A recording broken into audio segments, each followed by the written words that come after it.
ప్రపంచంలో జరుగుతున్న యుద్ధాన్ని దృష్టిలో పెట్టుకొని ఇండియాలో అంటే మనకు ఇంకా దాని ప్రభావం పడకముందే ఇక్కడ నిత్యావసర వస్తువుల ధరలు అదేవిధంగా బ్లాక్ మార్కెట్ ప్రారంభమైపోయింది. నిత్యావసర వస్తువుల ధరలు రోజు రోజుకు బాగా పెరిగిపోతున్నాయి. ఇంకా యుద్ధం కేవలం 20 రోజులు మాత్రమే ప్రారంభమై జరుగుతున్నది. ఈ 20 రోజుల్లోనే ఈ బ్లాక్ మార్కెటర్లు మొత్తం ఆయిల్ నూనె ప్యాకెట్లు 30 రూపాయలు పెరిగిపోయినాయి.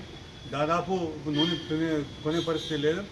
అదేవిధంగా నిత్యావసర వస్తువుల మీద అన్నిటి మీద ఏదైతే మనం ఎక్కువ వాడతామో దాని మీద ప్రభావం చూపిస్తున్నారు. దాంతోపాటు ఏంటంటే ఈ ప్రచారంతో ప్రజలు క్యూలు కట్టి గ్యాస్కి అదేవిధంగా పెట్రోల్కి ఎగబడుతున్నారు.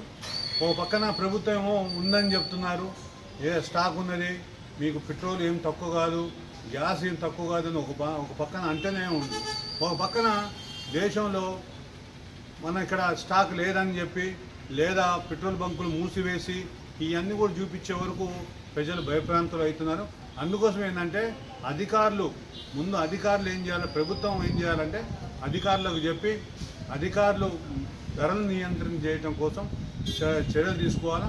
అన్ని రకాల వస్తువుల మీద ఏం జరుగుతుంది, ఎంత స్టాక్ ఉంది, ఎక్కడ బ్లాక్ మార్కెట్ అవుతుంది అనేది కూడా చూసుకుంటే మంచిదనేది సిపిఐ పార్టీ భావిస్తుంది. ఎందుకంటే ఇప్పటికీ చాలాసార్లు మన సిపిఐ పార్టీగా అధికారులకు చెప్పడం జరిగింది. నిన్న పోయి గ్యాస్ సిలిండర్లు కూడా ఎట్లేస్తున్నారో చూసి రావడం జరిగింది.